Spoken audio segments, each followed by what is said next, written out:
In the kingdom of AI, nestled between lush green hills and rivers that sparkled like liquid silver, the air was always alive with music, laughter, and stories of old. The village people were known for their vibrant festivals, where the rhythms of drums, flutes, and chants would fill the air for days on end.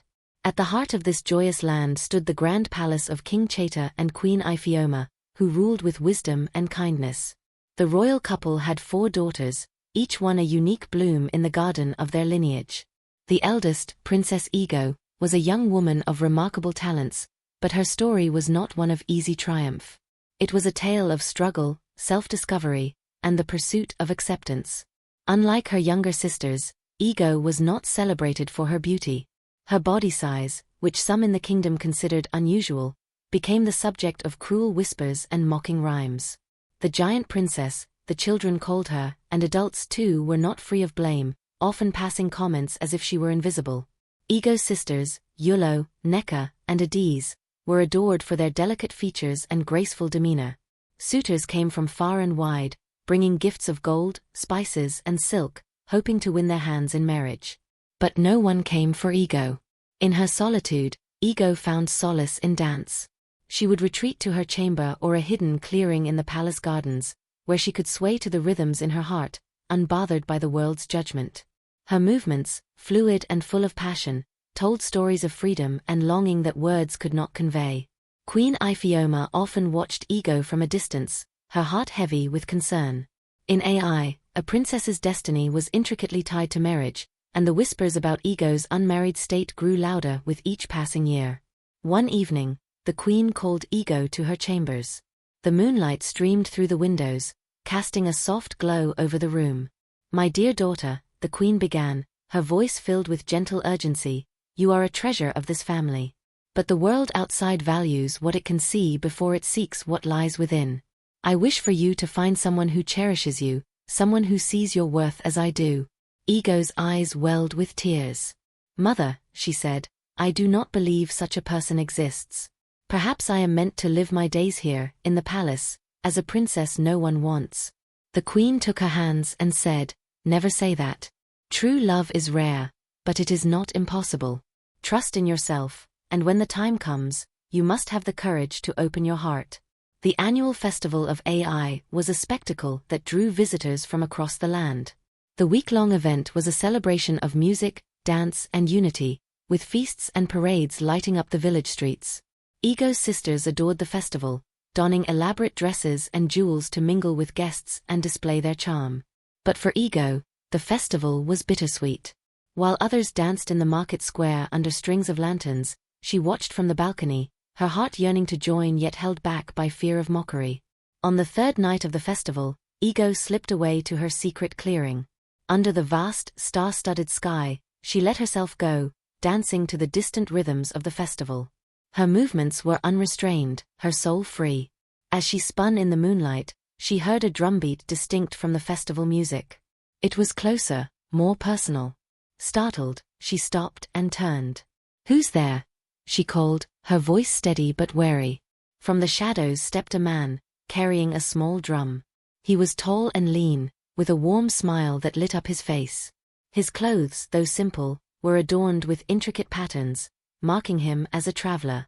"I did not mean to intrude," he said, bowing slightly. "But your dance was so captivating that I felt compelled to add my music to it." Ego's first instinct was to scold him for trespassing, but something about his demeanor softened her. "Who are you?" she asked. "My name is Aaron," he replied. "I'm a traveler and a musician. I came to AI for the festival, but it seems I've stumbled upon something far more enchanting." Ego felt her cheeks flush. "You should not be here," she said, though her tone lacked conviction. "Forgive me," Aaron said, "but I believe music and dance belong to everyone. May I play for you?" After a moment's hesitation, Ego nodded. Aaron began to drum, a rhythm so lively and intricate that Ego could not help but dance. The clearing transformed into a world of their own, where music and movement spoke louder than words. A growing friendship.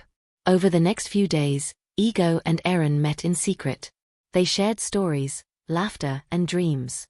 Aaron spoke of his travels, of distant lands and cultures, while Ego confided in him about her struggles and her love for dance. "You are remarkable, Ego," Erin said one evening as they watched fireflies dance in the dark. "The world may not see it, but you are a treasure." Ego, who had spent her life doubting her worth, felt a warmth she had never known. The turning point. But just as their bond deepened, Erin received news that he had to return to his homeland.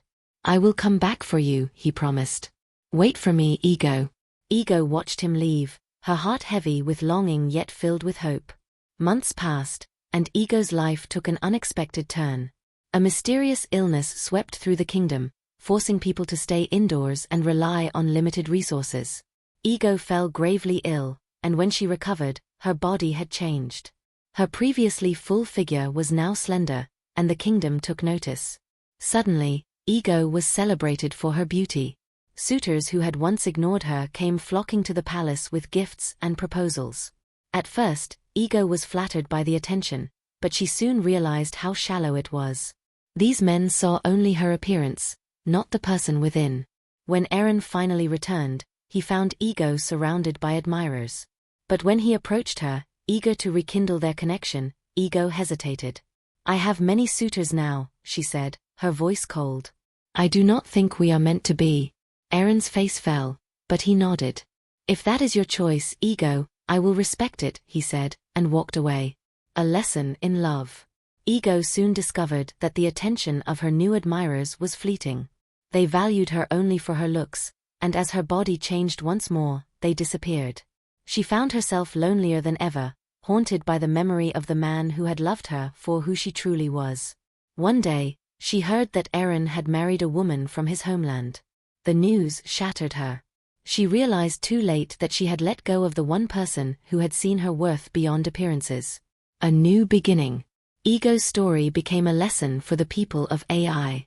She devoted the rest of her life to promoting self-love and acceptance, teaching young women that their worth was not defined by their appearance or the approval of others.